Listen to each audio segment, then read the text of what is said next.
Get the Friendo Club set up today and get access to over 700 Going In Raw bonus episodes, our monthly Big Blue predictions challenges, and the ability to ask questions at Going In Raw. We also offer the Steven Larson comic book and exclusive Friendo Club t-shirt. Just hit join here at youtube.com/Steven Larson or go to patreon.com/Steven Larson to sign up. Hey, Friendo, Steve here.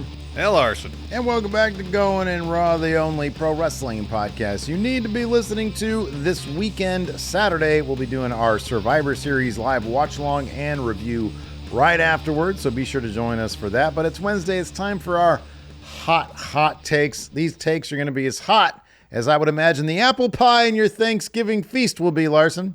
Oh, I hope there's apple pie. I don't know if there's going to be apple pie. Wow, you don't know. You're not hosting this year, are you? Nope. That's nice. That's got to be nice. We'll have to host Easter, though, because that's WrestleMania weekend.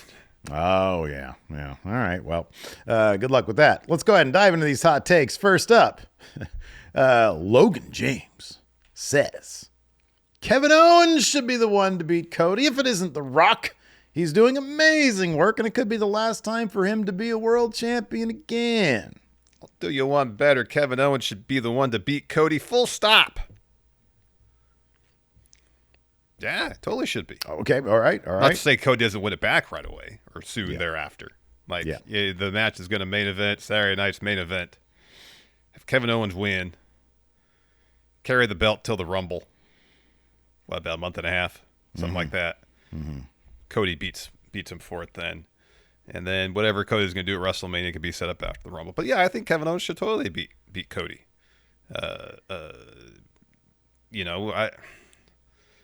I understand the idea of having long title reigns, but you can be champion for the most part for a good stretch of time. Doesn't mean you have to hold it continuously through that whole stretch of time. Drop it for a month. Give us some doubt. There's so many of these feuds that Cody have had since he's won the belt at WrestleMania last year. It's like, well, I know he ain't losing. Mm-hmm, yeah.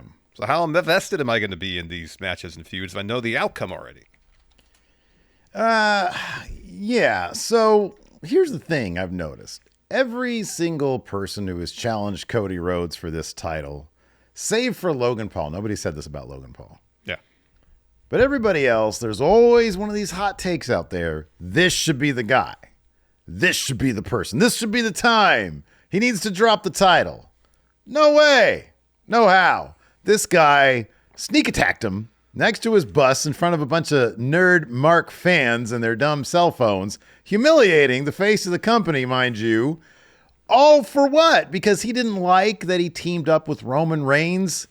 Get over it. That should not be validated. Kevin Owens should not be the one to dethrone Cody Rhodes. It's not big enough. What is Saturday night's main event? Is this even canon? Do we even know? Are they going to treat this as like a broadcast on network television? Of course it's canon. I'll do you one better. Kevin Owens shouldn't lose it back to Cody. It should be Kevin Owens and Sami Zayn for the undisputed title at WrestleMania. Wait, you're trying to give away money here? You're trying to sink the company, trying to send WWE into bankruptcy, Larson, with your terrible booking ideas? It's great booking ideas. Cody doesn't need that title anymore. Well, listen, dude. I love Kevin Owens, and I'll say this. I think the same could be said for Randy Orton when he eventually feuds with Cody. I think, what are some of Cody's others? He had Logan, that was nothing. But did you do a feud with AJ? They had a match. They had a feud. They had two matches. They had two matches. I think that the level of character, the attention to detail where it comes to character is such that so many of these top names that are going to have feuds with Cody, I would put above The Rock. Now, they might want The Rock to be the guy for box office purposes, and from a business standpoint, that might not be a terrible idea. And I'll be honest with you, I look back at the WrestleMania build last year, and I think there's a lot that The Rock has to offer in terms of entertainment value. At this point, and I'm just speaking from the perspective of what I think WWE would do, I'd be surprised even if The Rock beat Cody. I really would. That being said, Kevin Owens winning, I think there's a ton of great story ideas for this. I think Randy Orton winning. There's a ton of great story ideas for that. John Cena, if he ends up as a contender to Cody Rhodes, I think there's a ton of great ideas there. I'm trying to think about it. I mean, let's say that gets us to the draft, and let's say in the draft you bring Drew McIntyre over, or a name similar to that, a CM Punk over, a name similar to that. I think that these characters these days are so strong in WWE that I don't think it's a hot take to suggest any of them beat Cody, because I think there are some really good story ideas that you can play with. I think here's the thing also, though. The deeper we get into Cody's reign, I wonder if it will feel less like a foregone conclusion that Cody's just going to lull, Cody wins. It depends on the story being told and who his opponent is. If a year from now he's still champion and he's in another feud with... I'll bring him up because he's returned recently. If they circle back around to another Nakamura feud, well, yeah, Cody's winning that. I'd be kind of surprised. I would too. I'm just bringing up a name. Yeah. If it's pretty obvious that they're putting Cody in a feud with someone who's there to lengthen his title reign, then I think it's going to be the same thing, because that's what it's been this whole time. It's like, we know AJ's not going to beat Cody.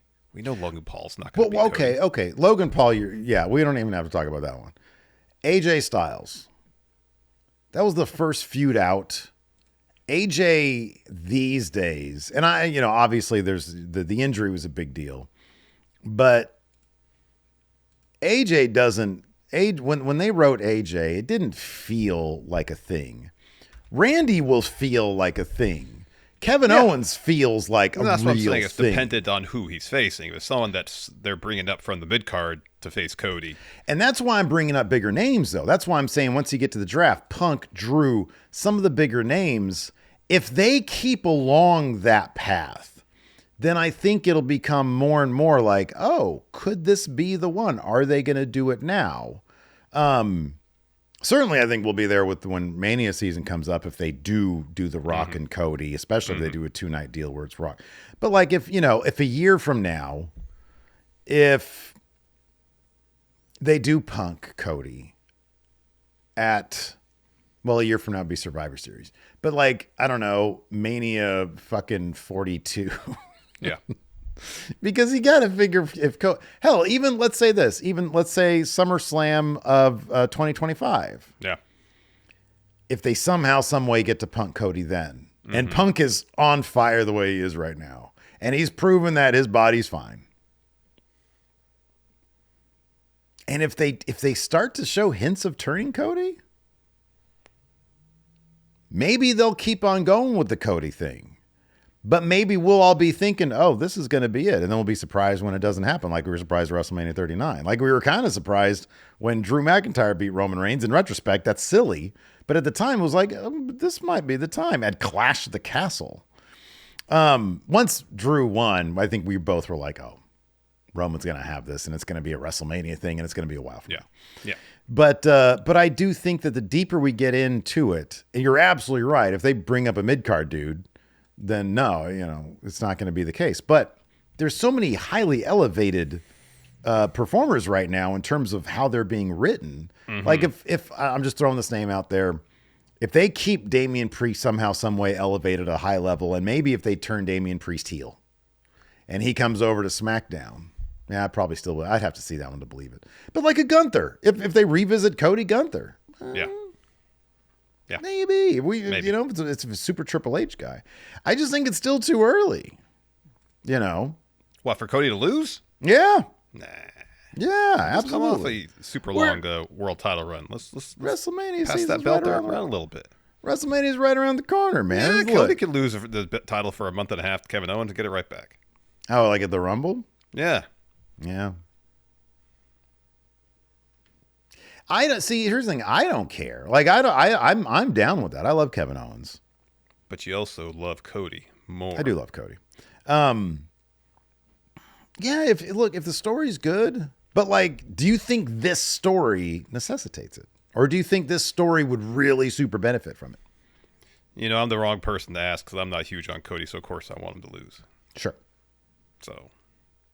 But that's not the question. The question is like, try to be objective in terms of the storyline. Do you think it makes sense? I mean, it could.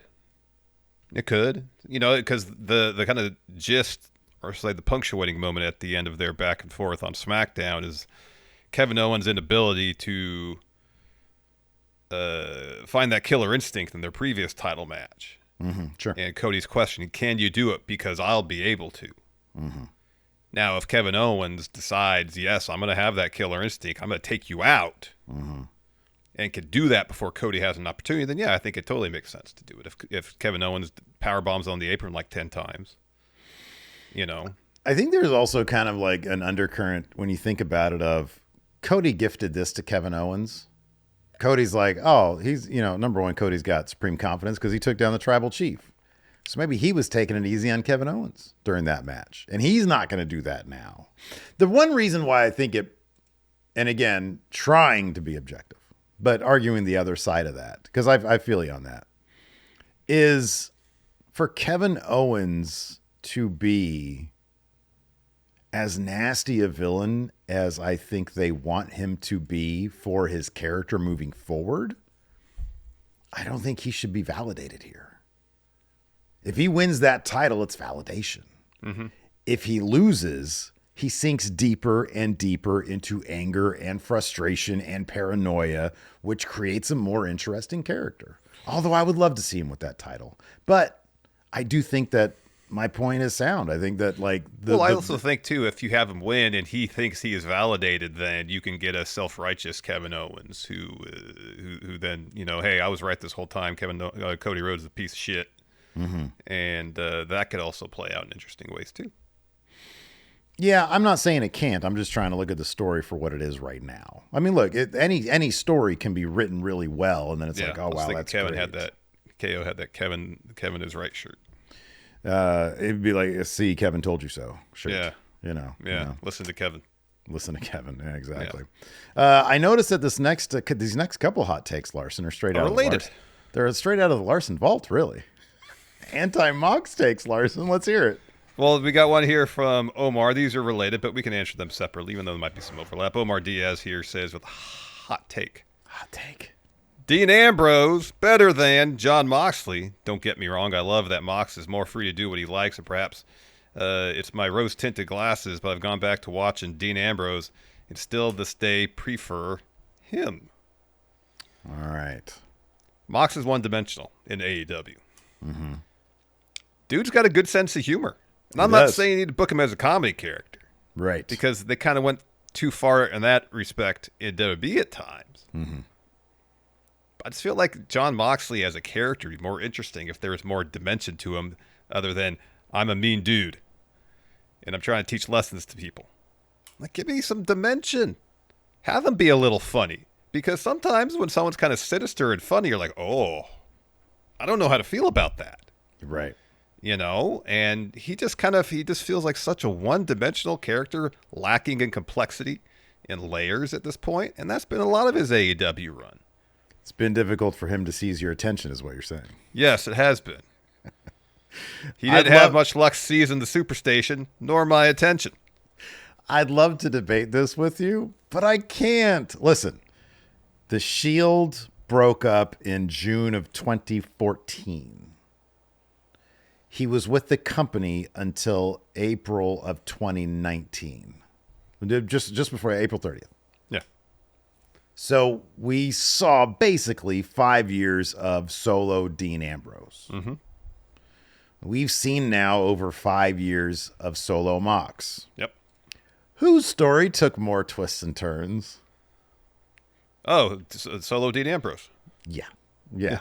What you're saying is exactly right. We saw several facets of the Dean Ambrose character in those 5 years.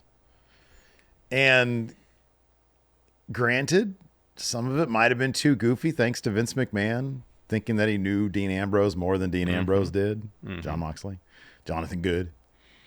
Mox has been the same guy. You know, people criticize MJF for being one note for the last 5 years. The same could be said about Mox. Now he's just meaner Mox. Yeah.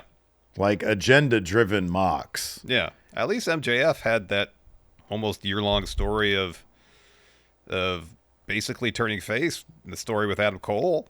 He had at least that. And, you know, I think there was even a way they could have pivoted from that to heel MJF in I don't know, a more satisfying manner. Mm-hmm. And they just kind of flipped the switch. All right, you're heel again. There should have been a process of that happening.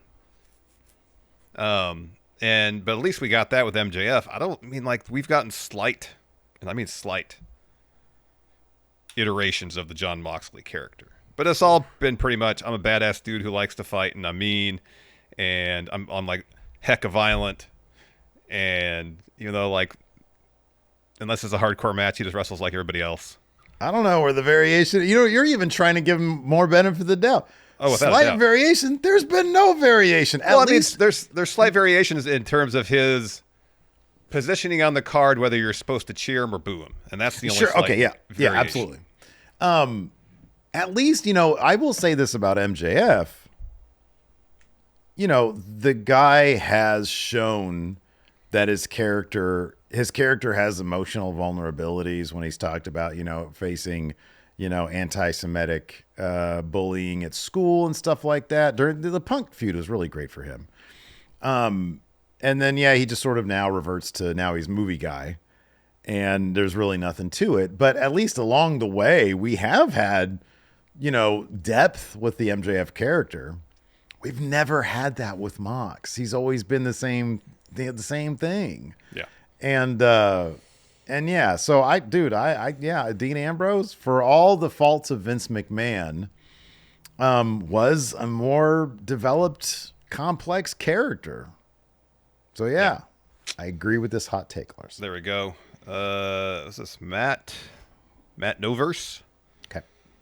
So a similar question here. It says Jon Moxley is boring, especially now. I always thought in both W and AEW he was a solid mid-carder at best. Like, it's cool that he's hardcore and everything, but it's not anything I can't find from 15 other active wrestlers.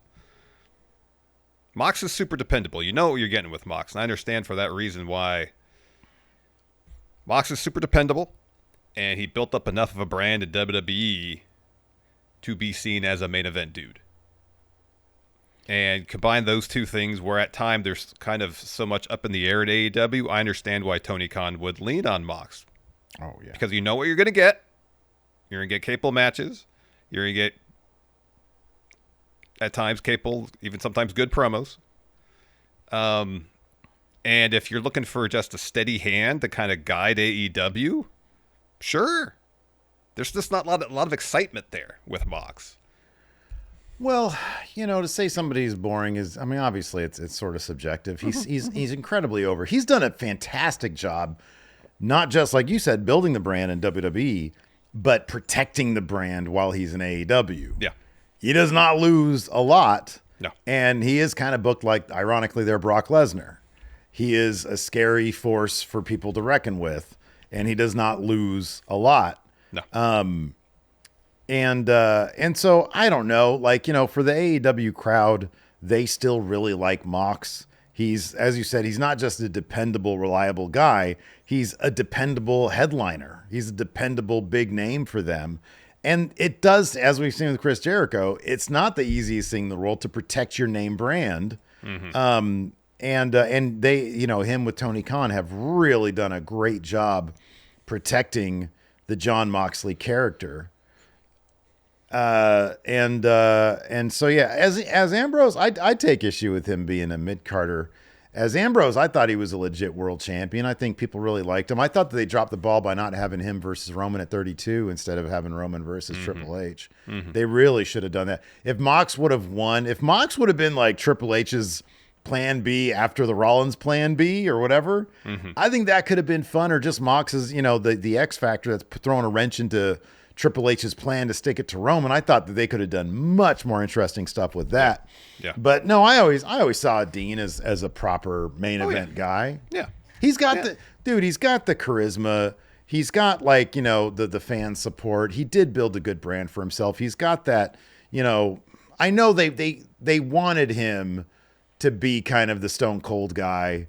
And obviously, Stone Cold is one of one. Yeah. But in terms of presenting that anti-authority guy, there was nobody better than Dean Ambrose at the time. Yeah. Yeah, probably not. Probably not. I will say this before we move on. These are but two of several hot takes regarding Mox being dull. So it seems to be, at least amongst our audience, upswell of that sentiment. You know, and look, here's the thing, though, and I could defend the guy as much as possible, but I've said as such and you've said as such, you know, like, and oftentimes it has to do with the creative, but the creative really matter. The creative is the character. Yeah. And so I'm not surprised at that because that's our audience. And, you know, oftentimes the audience is reflective of us, or we're reflective of the audience, whichever way you want to cut it. So yeah, that's not surprising. It's kind of like when, you know, we do hot takes and people are like, Undertaker's overrated. You know, it's like there does seem to be like a swell of fans who hold a certain hot take. And right now Mox is at the top of the AEW stories and stuff like that. So that's not terribly surprising. No. Before we continue on with our other hot takes, though, let's go ahead and talk about the sponsor of today's episode, Larson. Let's do it. This episode of Going In Raw is sponsored by BetterHelp, Steve. I don't say it's enough to you. Yeah. I appreciate you. Oh, yeah. I want to thank you. So thank you, Steve. It's taken a while for you to say that, but I appreciate you finally coming around. Yeah. Yes. You see, this is the time of year that's all about gratitude. True. So I want to extend my thanks to you, and also and extend my thanks to somebody else. Oh. And that's me, Larson. Okay. Well, you know what, dude? I'll say this reluctantly. You do make a good point. That's my own hot take. We probably don't take the time to thank the people in our lives enough, and that includes ourselves. Yeah. For example, there was a period in my mid-20s where I definitely wasn't appreciating myself. I was dealing with severe anxiety, and because of it, my life was pretty much on hold while I tried to navigate through it all. Eventually, I realized that I had to go to therapy, and therapy helped me learn the tools I needed to better cope with my anxiety and allowed me to better appreciate myself. And if you're thinking of starting therapy, give BetterHelp a try. BetterHelp is entirely online and designed to be convenient, flexible, and suited to your schedule. All you got to do to get started is fill out a brief questionnaire to get matched with a licensed therapist, and you can switch therapists at any time for no additional charge. So let the gratitude flow with BetterHelp.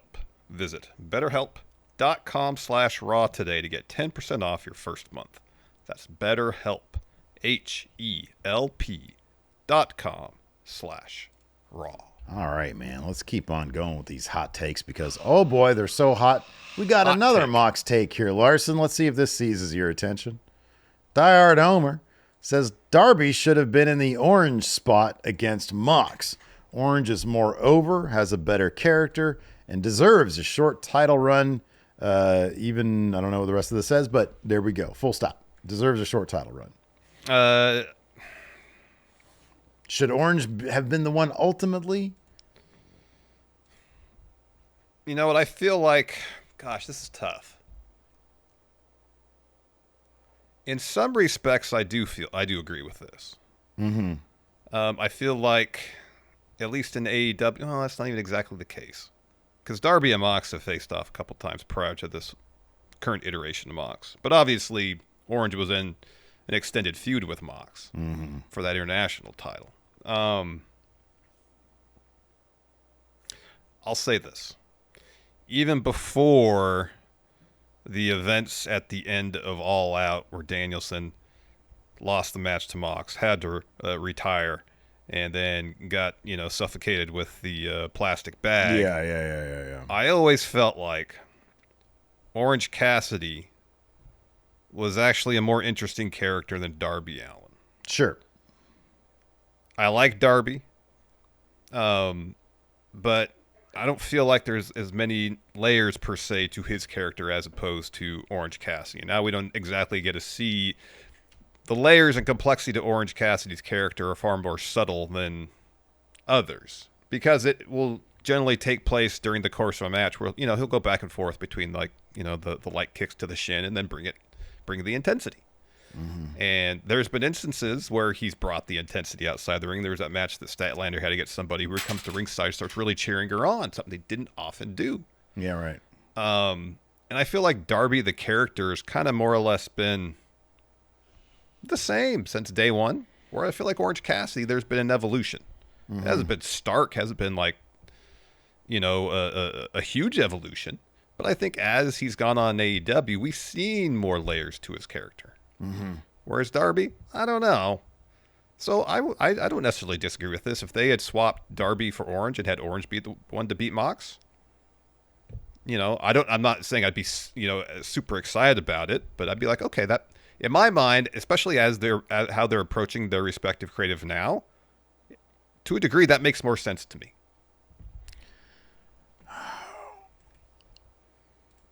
How they're approaching the creative now. See, I'll be honest with you. I kind of think that I'll go this far. I think they're at the very least interchangeable. Darby, because I feel on Darby and Orange Cassidy over time has peeled away a couple layers.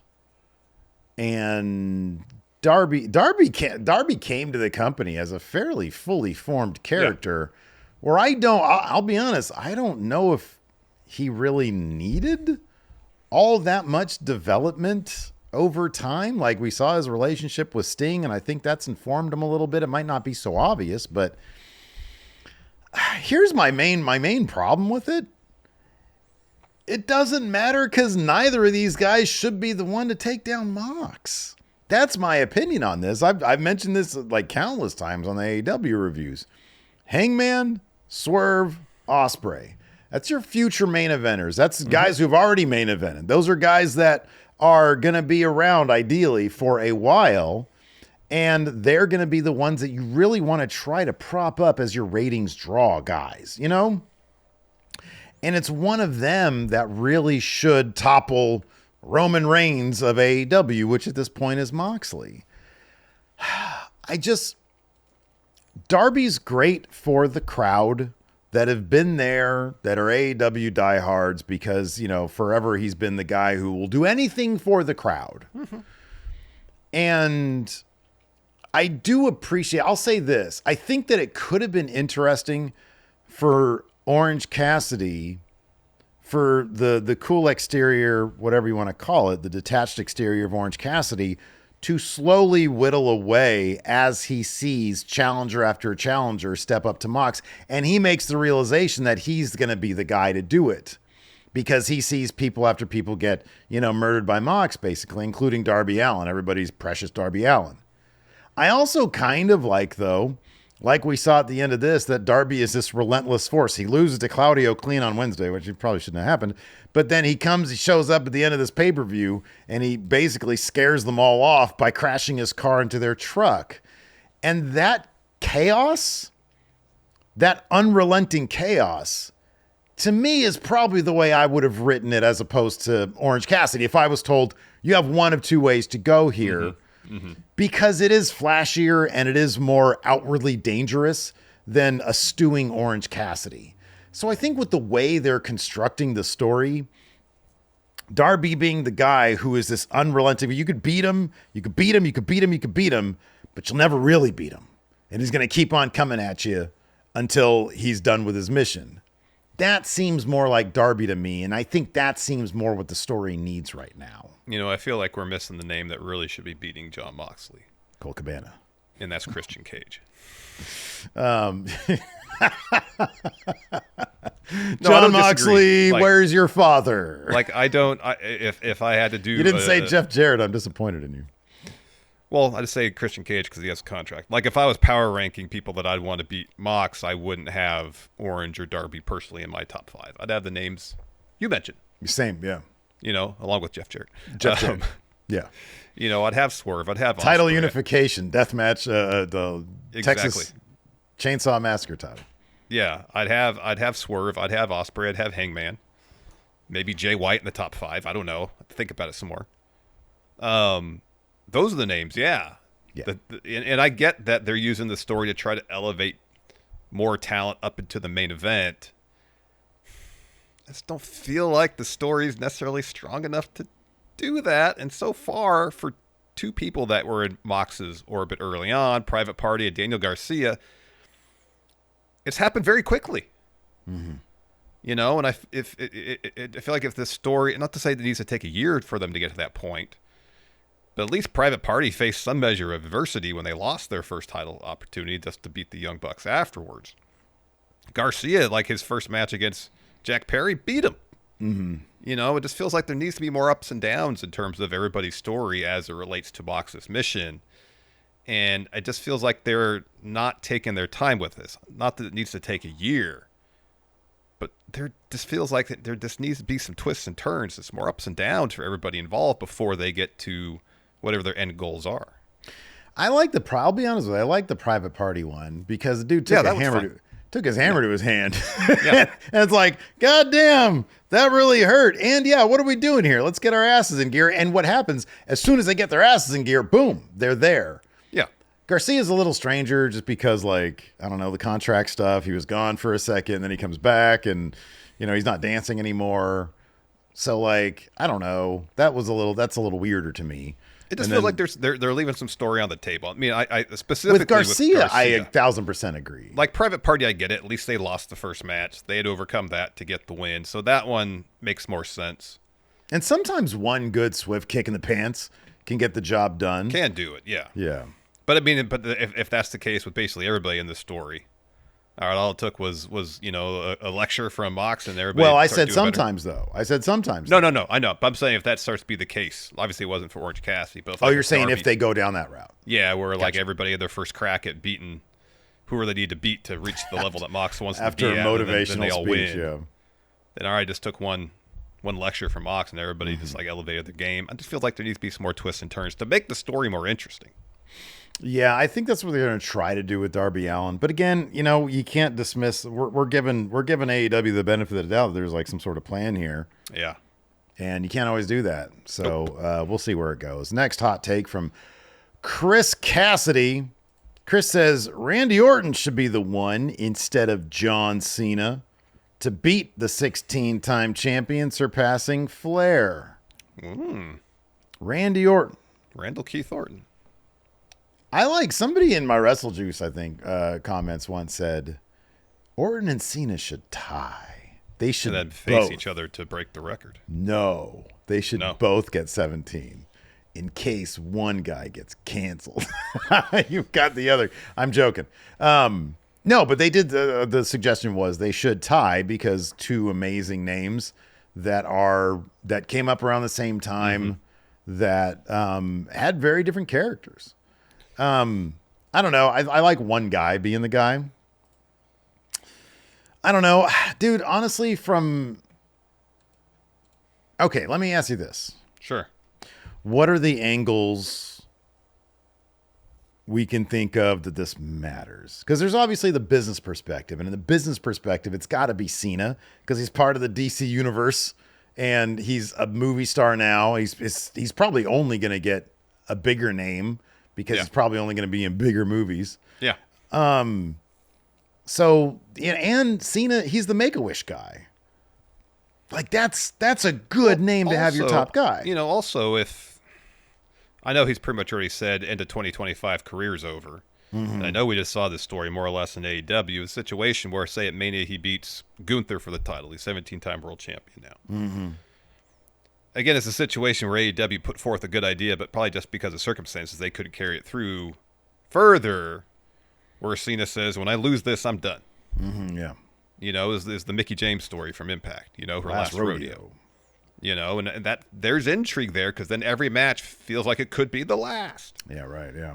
And that's interesting. And again, I'm sure with Danielson, he just needed to leave because his neck was so messed up. Yeah, right.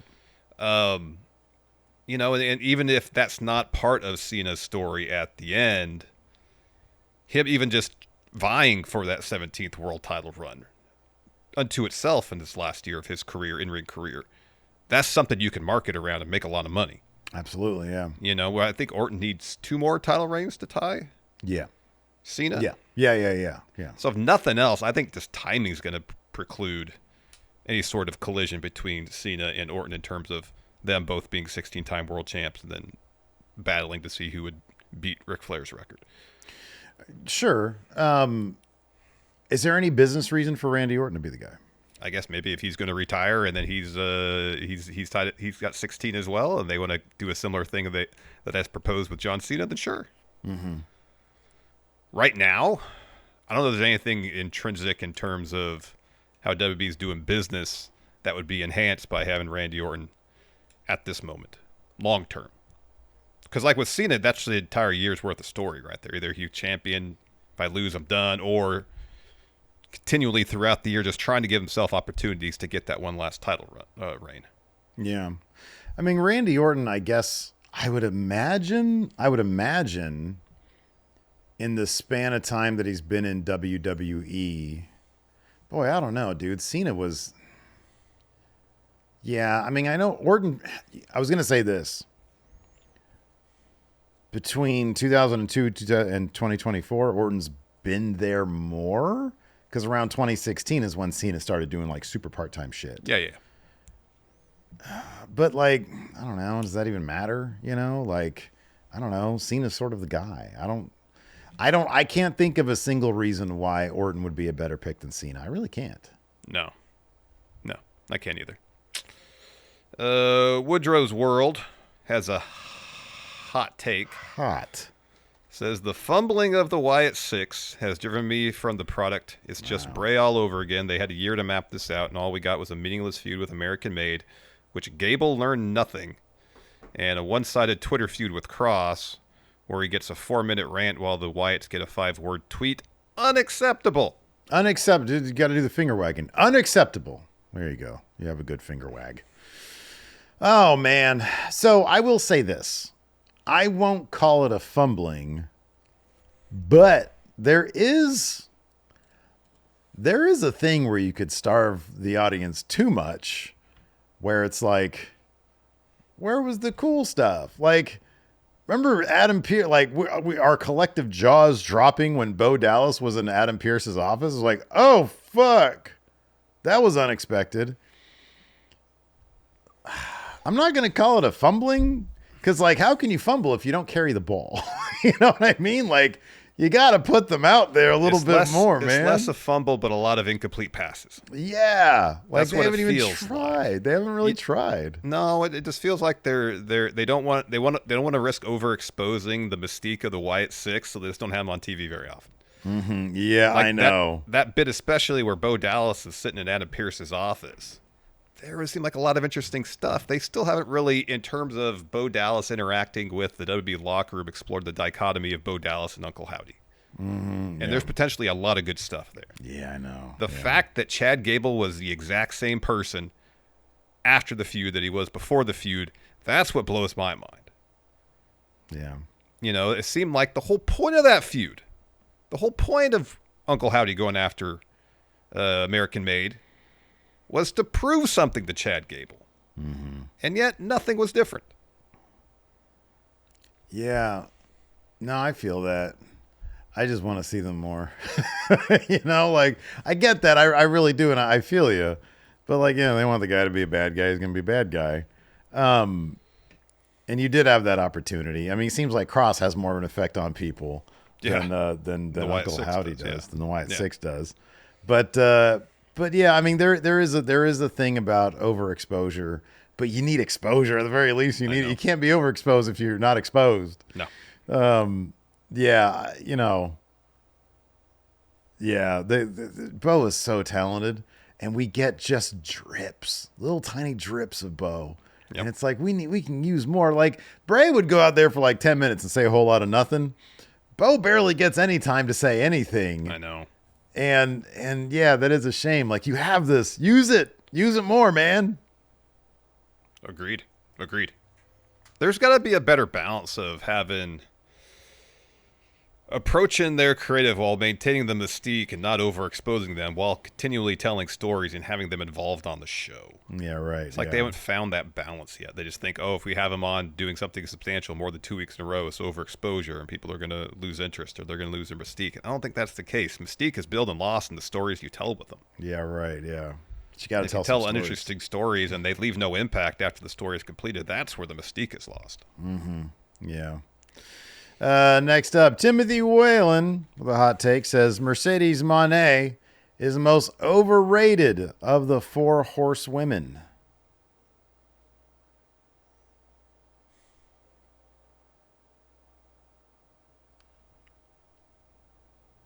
It's either her or Becky. Interesting. I think Mercedes. I'm gonna get in trouble for saying this. I'd say it's either her or Charlotte. Oh, this is where I because I thought about Charlotte for a second. Charlotte, no. Here's the thing about Charlotte. Charlotte's super underrated. Think about it from the fan perspective. How many people actually give Charlotte her flowers? Charlotte's a fucking awesome wrestler, like a fucking awesome wrestler. Yeah, she's very good.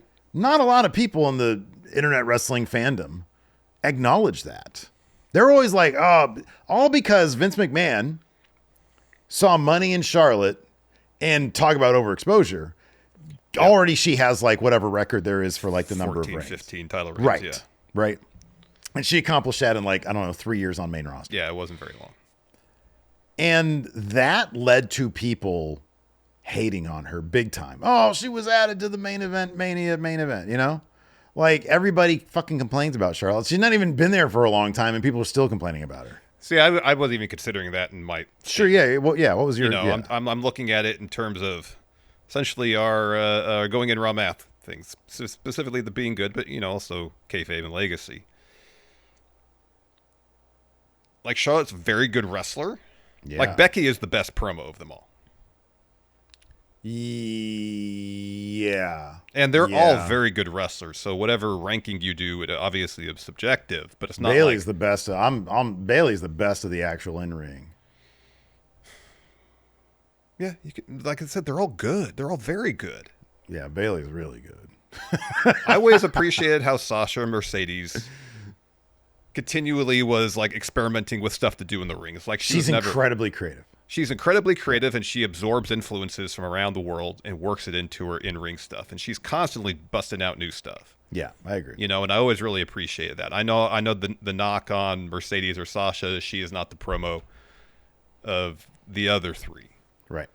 But I would think, in my mind, that's the only category that she might not be at the same or a higher level than any other member of the 4 horsewomen. My ranking... Boy. You know what sticks in my head most about Charlotte is that night that she had 2 promos in a row. I forgot about that. And how neither of them, and again, she's... Vince was fucking crazy, dude. I know. He probably forgot. He probably was like, She had a promo and Pyro went off, and then she had another promo. And I don't know at that point, how much of the promo was her input versus scripted. Don't know. But it was 2 promos back to back, filled up 15 minutes, including the Pyro. I'm like, this advanced nothing. They went to commercial and came back, and she dropped another promo. I think that's how it works. Oh, I didn't think there was a commercial break. I thought it was just Pyro and then straight into promo 2. Maybe there was a commercial break. I don't remember exactly. I don't know I honestly don't know what's. I don't know what's funnier.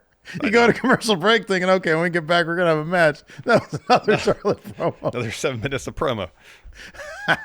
Oh man, overrated. Man, I don't know. Mercedes gets so much hate. What are you talking about? Overrated. I know. Dude, how many comments have we gotten just like this? I know. Up and down. Oh, she's trash. She's crap. She's been exposed. Get out of here. Watch her match she just had against Chris Statlander and tell me she's trash. No, she's a phenomenal wrestler. She's a really good wrestler. And she's really good at the character stuff in ring. She is, yeah. I like Mercedes. I think she's terrific. They're all great. Yeah. My ranking is probably, it's probably Bailey, Charlotte, Mercedes, Becky. Mine might be no, I wouldn't put Bailey last. I'll say mine might be the opposite, but I think mine's probably Becky. Becky's the best promo, and she's a really good wrestler. She's a really good wrestler, but dude, her promos are like, okay, there's a difference between being like technically a good promo and saying the same shit over and over again. That was her thing, like, when she came back from having the kid, but before that, She was doing a lot of interesting, vital promo work. Like anything else, when the creative is vital, the promos will be good. Mm-hmm. But she never goes beyond that. Oh, I don't know. My hot take is, no, I'm not going to do that one. I'd probably put Becky 1. I'd put Bayley and Mercedes. You could 2, 3, maybe, Boy, they were a hell of a tag team. They were. The order can change. Like, look at what Sasha was doing during the pandemic with her and Bayley. I know, yeah. The character stuff in and out of the ring was fantastic. When she started doing that laugh, it was great. She was doing good stuff. I will say this. Mercedes thrives in the structure of WWE as Sasha Banks. She feels like a bigger deal. The thing for me with Charlotte is she could put on exceptional matches, some of the best there are. And then sometimes she puts on, and this is the case with everybody, but I don't know what it is with Charlotte. It's just seems like such a huge range of really good matches to matches that are barely being held together. Like, she'll be having a match. I'm like, what is even going on here? And then she'll have a match like against Rhea at WrestleMania. It's like, this is one of the best matches I've seen, Yeah. Right. Yeah. Yeah. And I don't know if it's just chemistry, lack of communication, what it is, but sometimes I'll watch a Charlotte match and be like, what the heck is even going on here? This is the thing that I love about Charlotte too, is that she's the one woman, I think, in like all of WWE that I've ever seen. I feel like she understands her value and just does whatever the fuck she wants. That could be. If Nia throws a awkward hand at her, she'll just start throwing. Yeah. There's that old belt swap ceremony that Charlotte totally torpedoed. That shit was entertaining as hell to watch. Oh, it was awkward as hell. It's like, what is happening right now? Yeah, it was awkward. Charlotte doesn't give a fuck. No, she doesn't. I love her, man. I think she's terrific. And she was so nice to us when we interviewed her. So was Mercedes, though. So was Sasha. She was hella cool. Yeah, she was hella cool. We've talked to Sasha and Mercedes twice, and she was hella cool both times. She was super nice. They're all great. Great. Whatever differences we're talking are minuscule. Oh, there's a pretty big difference between Bayley and everybody else. Yeah. I'm joking. W.S. Fletcher with a hot take says, they're going to Rikishi this Who Hurt Jade Cargill storyline. It's going to be Bayley, but she did it for Bianca. What would be the motivation for doing it for Bianca? Is it because she's like, Jade would have lost for you at War Games? You needed me? Maybe. Although there's really nothing at stake for War Games. We need a power rank who took out Jade Cargill. Who perpetrated this attack. I love a mystery attack storyline. God, I love it. As long as they're at the end, they're handled well. In hindsight, then if they're not, then no, doesn't need that.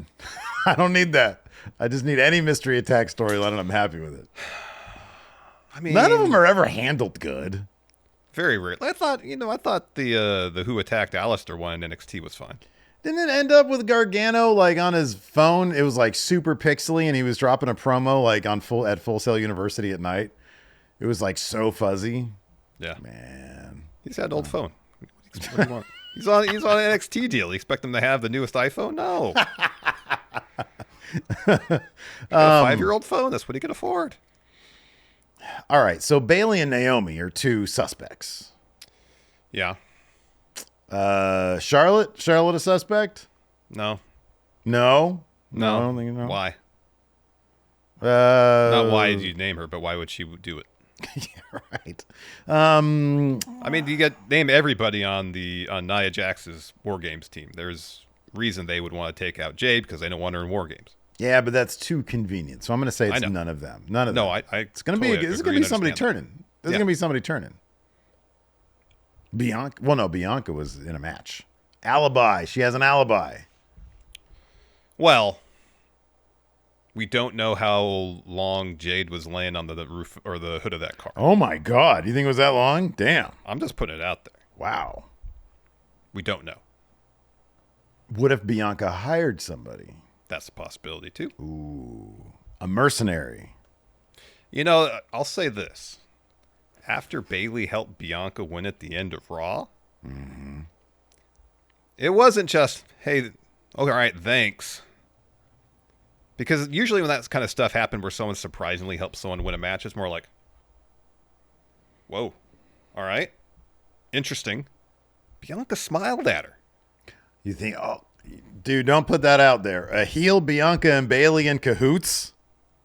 Whoa. I would love to see them as a team, as a heel team. They'll never do that. No, they'll never. That would be outstanding, though. Honestly, like people before I left Twitter, they were sharing all sorts of clips of heel Bianca and NXT. Oh, so good. Oh, my God, so good. Oh, she was so good. So good.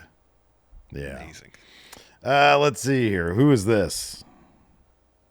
Uche Smith. Uche Hasmith. I don't know what name this is. Smith 6582 says, casual wrestling fans enjoy wrestling more than supposed hardcore wrestling fans. Nah. I don't agree with this. Casual wrestling fans don't even like wrestling. They like the promos and vignettes and characters and stuff. You know, I'll say this as a reason why casual fans might enjoy the wrestling aspect as opposed to the character-based stuff. Because the wrestling is what separates the storytelling in pro wrestling from anything else you can watch on TV. If you want really good acting, really interesting characters, you'd watch Succession instead of, honestly, most shows on TV. But what sets the wrestling apart is what happens in the ring. You don't get Roman and Tom throwing hands. Not Roman Reigns. Ring. You should probably have used like Ken. Sorry, Roman from some Succession. Tom from Succession, not Tom Budgeon. Yeah, everybody was like, you talking about Aleister Black? Yeah. From Succession, squaring off with the collar and elbow tie-up. We don't get that. We get rich characterization, high drama. We had Kendall and Roman in that last scene in the conference room. Yeah, choking the shit out of him. Yeah, but my point is, if you want top-notch production value, high drama, excellent acting, brilliant writing, there's that all across television, all across streaming. You can find that all sorts of places. Yeah, there's only one place you can find people wrestling in a wrestling ring, and that's pro wrestling. Yeah, I know, but if you go past 5 minutes, man, people get so bored. Not if it's good. Not if it's Look at how many people were watching during the Attitude Era. Why? Because they had like 6-minute matches tops. Yeah. Yeah, man. That's what people are into. They should go back to that. I'm joking. But yeah, I don't know, man. I feel like casual wrestling fans, I've never heard, look, dude, here's the thing. You know this. When you are a man about town and you're going to like a restaurant or something and somebody strikes up a conversation or like, what do you do? Yeah. And then you're like, I'm a pro wrestling. You put your head down in shame. You say, I'm a pro wrestling podcaster. Yeah, I do something completely unimportant and uninteresting. I talk about pro wrestling for a living.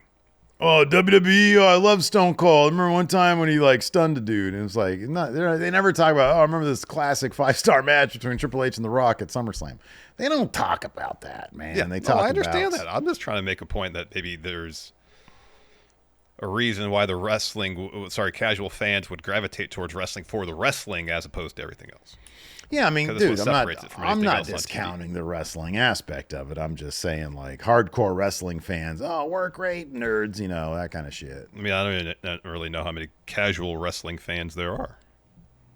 I don't even know that. I mean, dude, wrestling fans.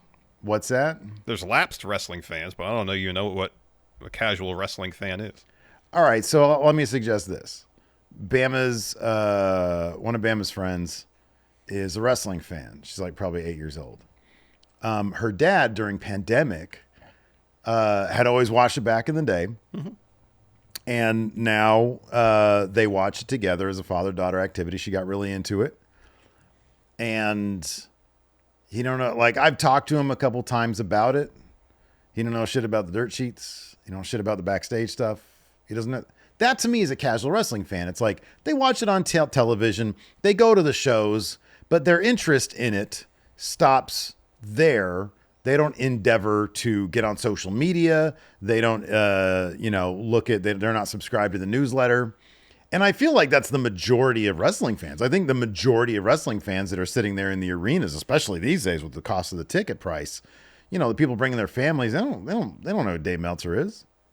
Oh, I agree with that. I guess my mind, a casual wrestling fan who's someone who just kind of keeps up with it, may not watch every week. Mm-hmm. Even less of a level of involvement that you just mentioned. People who watch from time to time. like very treat it casually. Obviously, they don't read dirt sheets or whatever. They might listen to a show like ours from time to time or watch the occasional pay-per-view. People who aren't necessarily invested in the storylines per se or such to a degree they need to watch on a weekly basis, but are still interested enough in wrestling to kind of keep tabs on it. I guess in my mind, that's a casual wrestling thing. That's interesting. Yeah, I wonder if those people exist. I mean, honestly, a hardcore wrestling fan is would you consider yourself a casual fan in that light of something? I'm a casual movie fan now. So I don't watch a lot of them. I try to keep up with what's going on in the cinematic world. I don't do a very good job of it, and I don't watch a lot of movies, not like I used to. I would consider myself, in the way that you just described, like a casual NBA fan. All right. Or like here's a good example. A few years back, you're probably a casual MMA fan. Okay, sure, yeah. Like you'd watch the occasional show. You were kind of paying attention to what was going on, but not necessarily watching everything. That's a better example because I'm more clued into the Yeah. It's not like you watch every Kings game, but you follow wins and losses and how they do. Okay. Yeah. Okay. All right. In my mind, that's kind of what I always thought a casual wrestling fan. Someone who just kind of drops in and out, just kind of generally is aware of what's going on, but may not watch everything. Okay. I think just a wrestling fan is what you mentioned, someone who watches on a regular basis. So there's a casual wrestling fan. There's a wrestling fan, and the hardcore wrestling fans watch everything. They're the ones that are on the message board. They're so annoying. I'm joking. I'm joking. Send on this one. Yeah. Work shoot photo with a hot take, although I agree with this one. A good indie show is more fun to go to and a better place to take a non-wrestling fan than a WWE or AEW taping. I 1,000% agree with this. Whenever someone asks, hey, I'm thinking about going to a wrestling show, I tell them, this is the issue with going to a television taping. There's several. One, a lot of downtime. Yeah. You get the spectacle, you get the fireworks, the pyro, and the loud music and all that. A lot of downtime. Yeah. And your interaction with the wrestlers, unless you're sitting ringside, basically non-existent. Yeah. If you want to go to a wrestling show, pro wrestling show in the purest form, you go to a small show where you get that back and forth. You get that interaction with the wrestlers. Yeah. For me, that's what I always tell people. I just had that conversation this past weekend. Oh wow. Go to a local indie show if you want to introduce yourself to the world of pro wrestling. Go to the small show. Absolutely. Yeah, hard to disagree with that. But I'll proffer this. There are some people who, especially, I'll say this. I'd have to ask Lacey what she had a better time at. Like the PWG show or going to Raw? Well, here's the thing. I know the answer to that one. It might be different when it comes to the Action Coast Wrestling show because she had a good time with that. Bama was there and she had a really good time. The PWG show was too sweaty. It was very hot. And there was a rancid BO smell nearby where we were. Mm-hmm. And she does not like those smells. Mm-hmm. There is something to be said about the grand production of being at the WWE show. Now, here's really a reason you tell people who are maybe kind of interested in getting the world of pro wrestling why you go to an indie show. Indie show that costs you $20. WWE show probably cost you $100 to get in the door. Oh, I agree 1,000%. And I even agree with this. I think indie shows are so much fun. Yeah. But I'm just trying to, offer up the conversation here. I think there's probably people who are like, oh man, I want the larger than life characters. In the indie show, oftentimes you're going to get like dudes looking like you and me. Yeah. Wearing skimpy ass clothes, the most indie, but they are intense fun, man. It is. They indie shows are the fucking most fun you'll have in pro wrestling, in my opinion. Absolutely. That being said, I can understand from like, a newbie point of view. If you're like, hey, I'm going to bring this, this girly friend to a pro wrestling show, you need to plunk down that money, son, and take him to the big leagues. Take him, get row 3, 2, or 1.